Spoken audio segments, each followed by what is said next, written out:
So, galit, of course, si Snatcher number 1, si Lisa.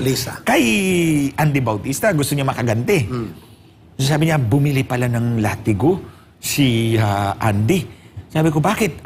Sino bang nilalatigo? Siya daw ang nilalatigo kapag sa bedtime. Ano ba tawag ni Marlica doon? SDM.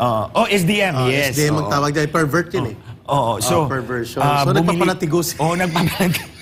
Ang SDM po ay sadomasochism. Sadomasochism. SDM. So, nagpapalatigo daw si Bautista. Juicy naman itong ating mga pinagsasabi.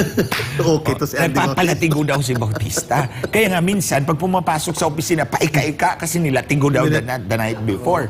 Tapos sabi niya, so, galing to kay Lisa. Si Lisa. Tapos sabi niya, merong write-up si Arnold Clavio, pero